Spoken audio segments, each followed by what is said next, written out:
Hello from South America. Hola. Hola. We are doing video diary number 1, so for first country, Panama.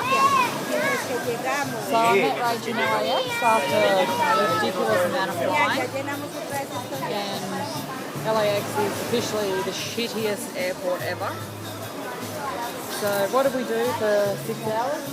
Watch some cleaners. Yeah, watch the cleaners clean the floor. That was fun. And waited to board our flight for Panama. And there were some interesting characters in line playing Spanish music. We thought it was a bit of a snapshot of what was to come.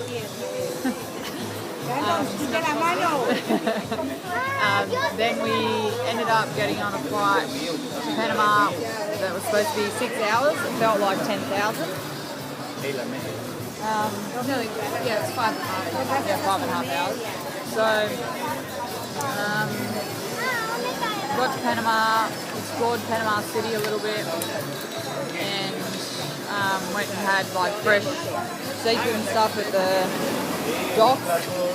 That was okay, and ordering beers, because of course we can ask for beer in Spanish, and that's about it. It's literally the only thing I can do. And so I sat in and had amazing seafood feed and explored a little bit, and then we went back to the hostel. And what else did we do? We spent bed that night, didn't we? Yeah, I think we just planned the next day. Yeah. The next day, we had to go to the old part of the village, the old part of the town, to have our briefing for our sailing trip. So we found out there was about 80% Australians, and a group of about 37.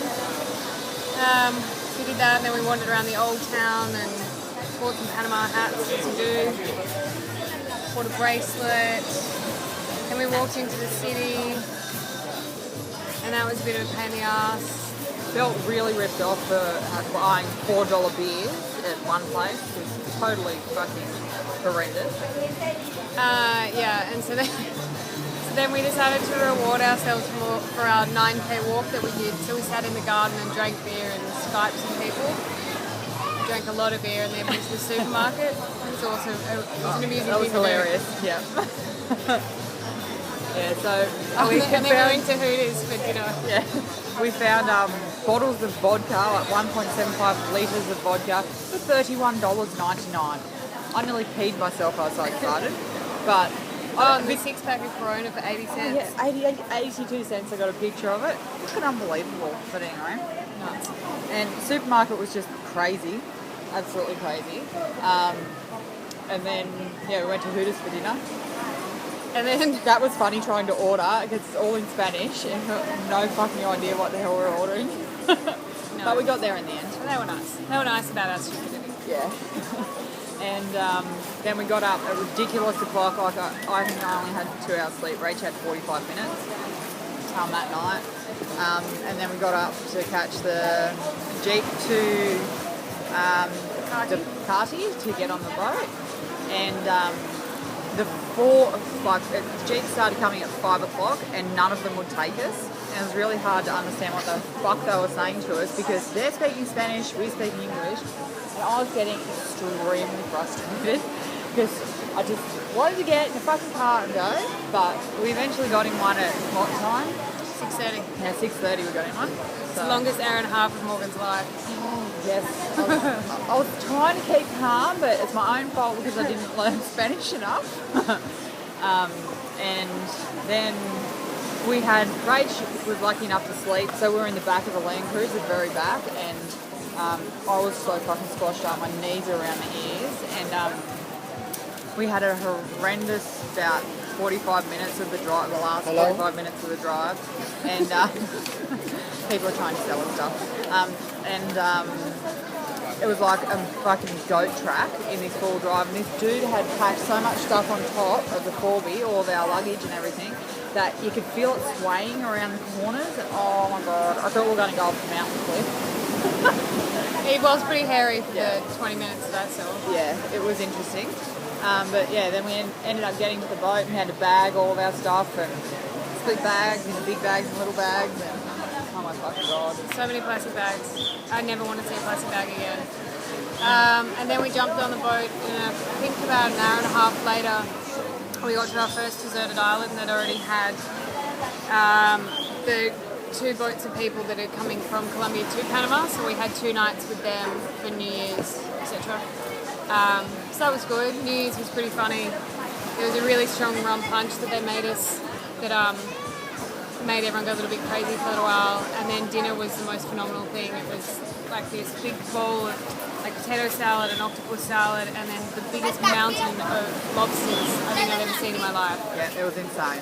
Absolutely So we amazing. just gorged ourselves on lobsters. It's disgusting. And then, waiting to do a countdown at 12 o'clock is a little bit challenging given that no one has a phone, no one's wearing a watch, no one has any concept of time. But we got there in the end. There's a few failed sort of countdowns. And the boys all had sort of Roman candle fireworks, and then the owner let off 2 big lots of fireworks at 12 o'clock, which was pretty cool.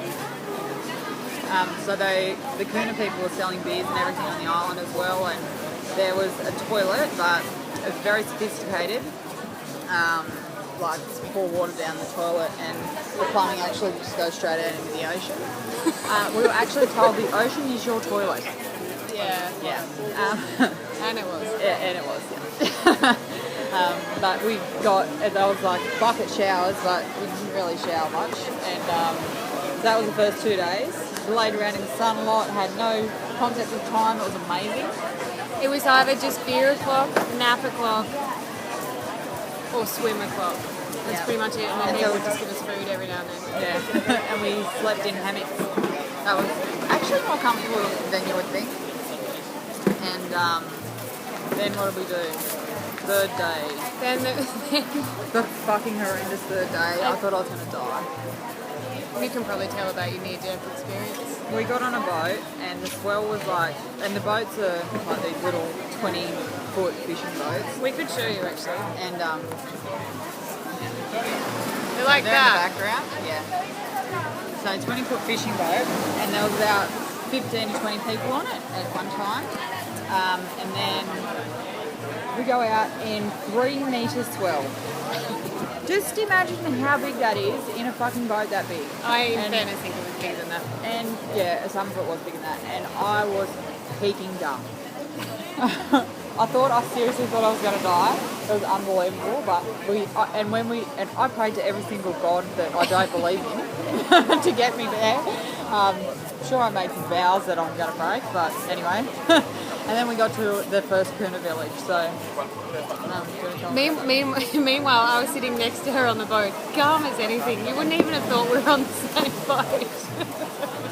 Anyway, so the first Kuna village, we slept under a concrete roof in a concrete little sort of building, again with a room full of hammocks. So it was nice to be not under a thatched roof with tarpaulins blowing in the wind.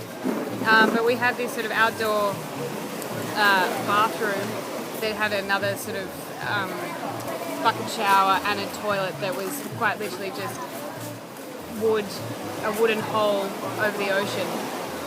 there was crabs in it. Yeah, there were crabs in it, and we just had a nice dinner. And it was a cute little village. They had a tank out the front, and it had 4 turtles in it.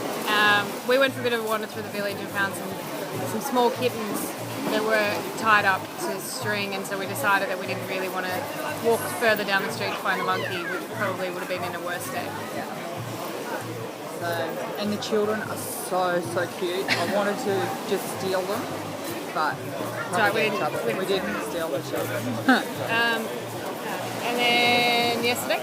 Yeah, yesterday we went to another Kuna village. Oh no, we went to this other deserted island. The swell was only like 2 metres, so it was a bit better. And this is going to sound ridiculous, but the deserted island was shit. Like, there was a jungle in the middle, about this much beach, and we were all so bored. It was so funny. The swell was too much to get in the water. Like, it was too strong to get in the water. There was no beach to lay on. There was a lot of water on the stagnant water, so there's fucking mozzies and midges everywhere. And where we were laying was It's just crap. I don't recommend going to that island. No, so after that we left and we went to our final Kuna village, which is a bit more It's a more traditional village, yeah. again, we slept in hammocks, but it was in sort of a hostel, which was sort of this wooden jetty shack thing that was quite cool. And we did a tour around the village as well, which was good fun. And it was incredibly interesting. We all ended up just getting distracted by how amazing the kids are and how cute they were. And then we had dinner at the restaurant in the village, and they had gone to catch our order that we ordered a couple of hours before, so that was pretty cool. Very fresh seafood. Yep. What will we do today?